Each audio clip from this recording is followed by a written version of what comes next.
Allah Bapa yang hidup, berfirmanlah, kami siap untuk mendengarkan dan melakukannya di dalam kekuatan Roh Kudus. Amin. Mari saudara, saya akan mengajak Anda untuk membuka bersama bagian Alkitab. Dari Efesus pasal pertama kita akan membaca.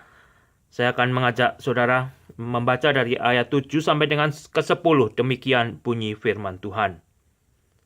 Sebab di dalam Dia, oleh darahnya, kita beroleh penebusan, yaitu pengampunan dosa menurut kekayaan kasih karunia-Nya, yang dilimpahkannya kepada kita dalam segala hikmat dan pengertian.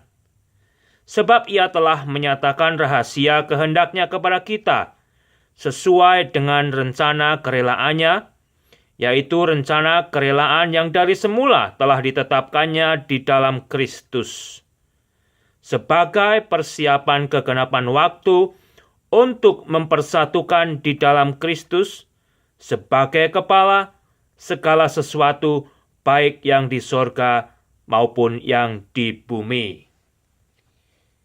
Biarlah kita akan menjadi manusia yang berbahagia jikalau kita mau menerima kebenarannya dan hidup di dalamnya.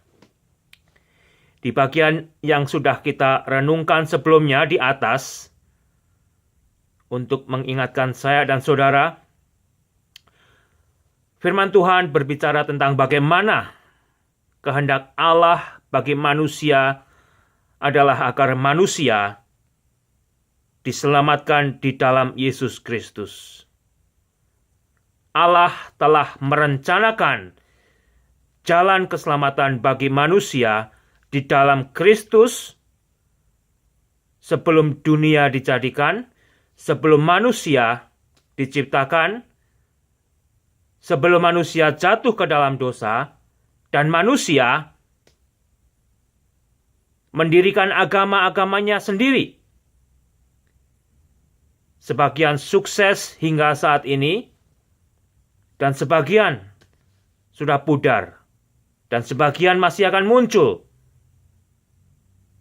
Masih sedikit mungkin terkadang disebut sebagai kepercayaan, dan kalau pengikutnya sudah tambah banyak, disebut bisa-bisa menjadi agama.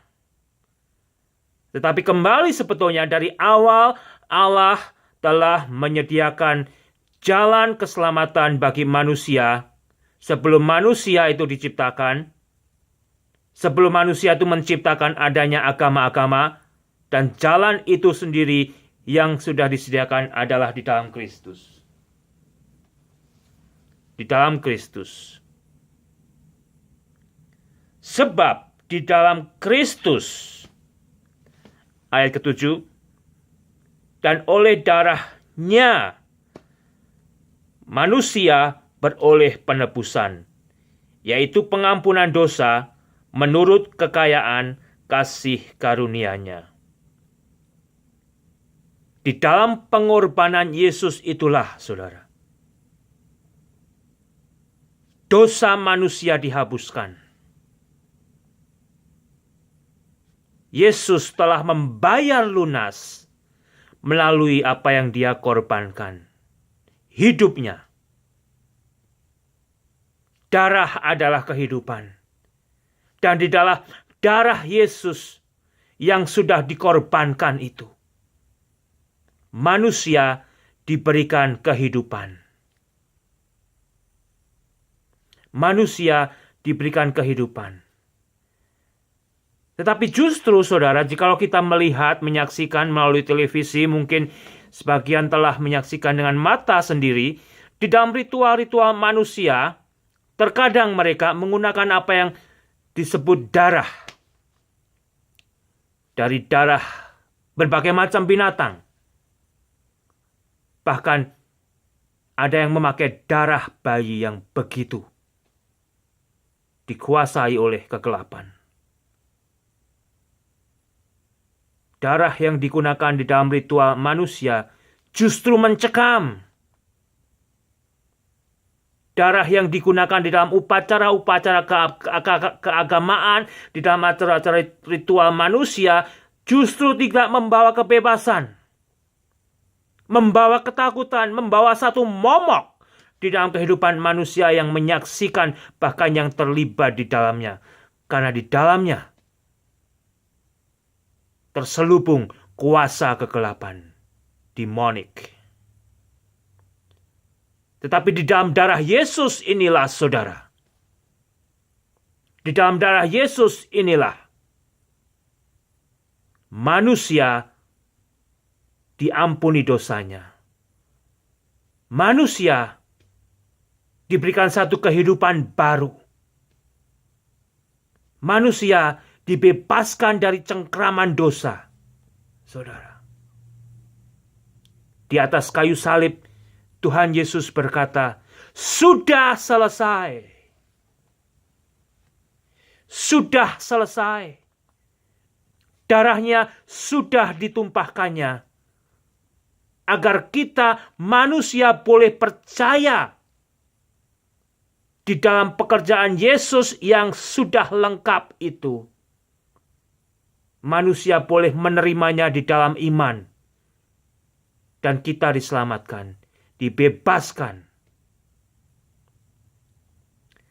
Karena di dalam darah Yesus itu, saudara, kita dipanggil untuk menjadi kudus dan tak bercacat di hadapan Allah.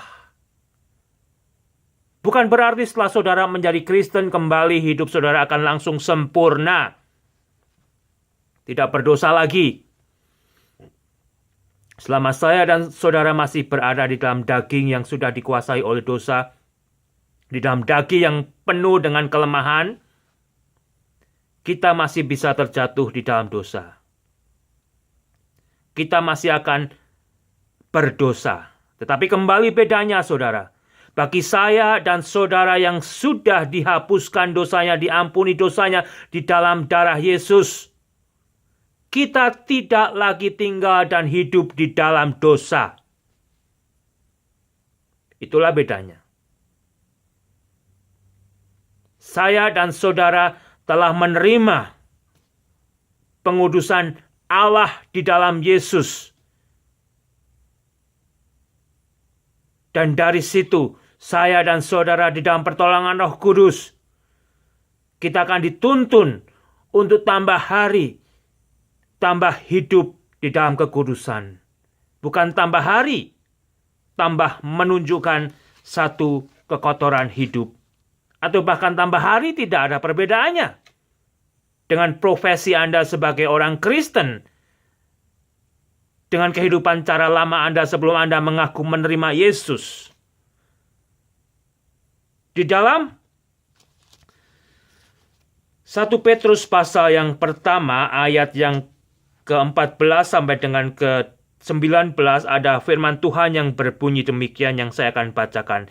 Hiduplah sebagai anak-anak yang taat dan jangan turuti hawa nafsu yang menguasai kamu pada waktu kebodohanmu. Saudara, saya masih akan menghadapi masa-masa kebodohan. Anda yang sudah jadi Kristen akan masih menghadapi masa-masa kebodohan. Mudah-mudahan tidak, saudara. Tetapi jikalau masa kebodohan itu masih kita alami, ayat 15, tetapi hendaklah kamu menjadi kudus di dalam seluruh hidupmu, sama seperti Dia yang kudus yang telah memanggil kamu. Sebab ada tertulis, kuduslah kamu, sebab aku Tuhan kudus. Dan jika kamu menyebutnya Bapa, yaitu Dia yang tanpa memandang muka menghakimi semua orang menurut perbuatannya, maka hendaklah kamu hidup dalam ketakutan selama kamu menumpang di dunia ini. Apakah hidup Anda sebetulnya sebagai orang Kristen takut? Takut, saudara. Bahwa Anda sudah diselamatkan di dalam Yesus Kristus.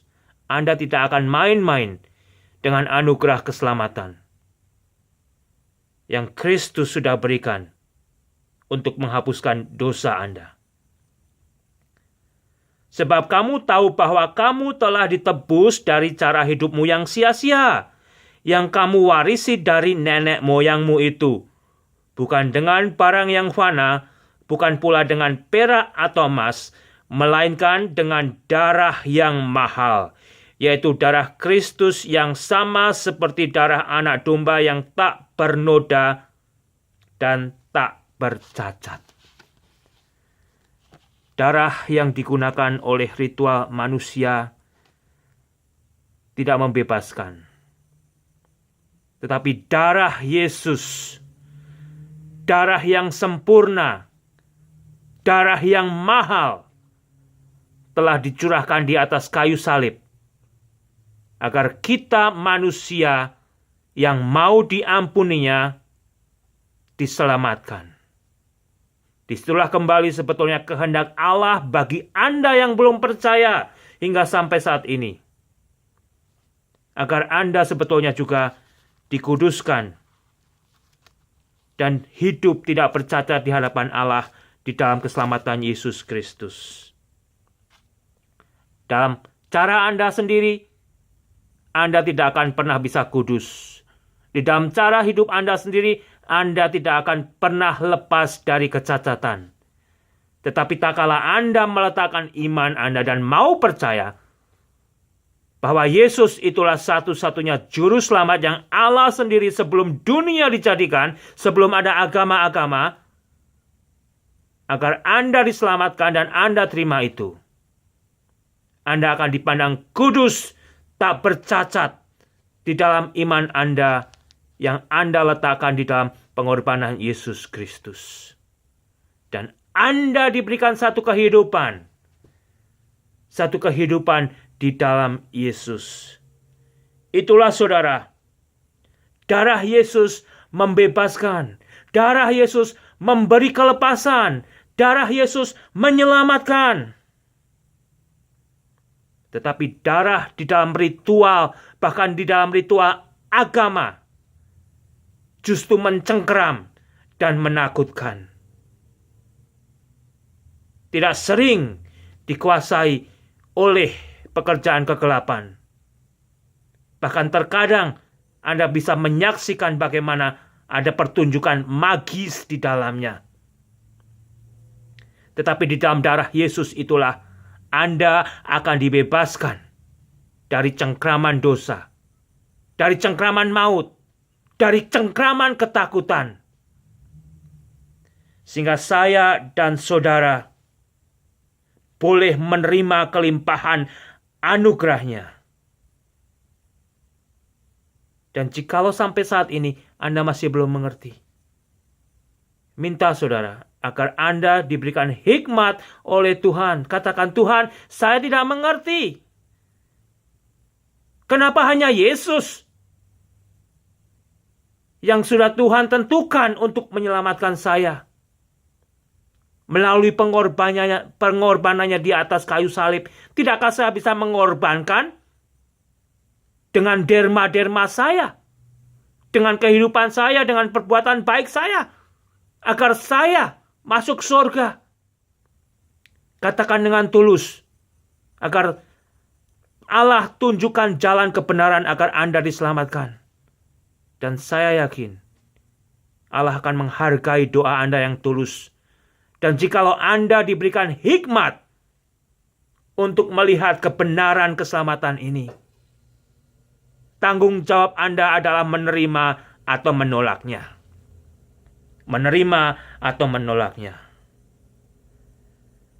Sebab di ayat ke-9, Ia telah menyatakan rahasia kehendaknya kepada kita sesuai dengan kehendak kerelaannya, yaitu rencana kerelaan yang dari semula telah ditetapkannya di dalam Kristus. Dengan tujuan agar saya dan saudara pada waktu yang akan digenapi, kita akan dipersatukan di dalam Yesus. Di ayat 15. Tujuan Allah mempersiapkan Yesus untuk menjadi korban, agar kita semua yang sudah mati, yang akan mati, dan yang akan kemudian mati di dalam Yesus, yang sudah dikuduskan melalui pengorbanan darahnya, kita akan dipersatukan bersama kekasih kita, bersama teman-teman kita, bersama keluarga kerajaan Allah. Amin.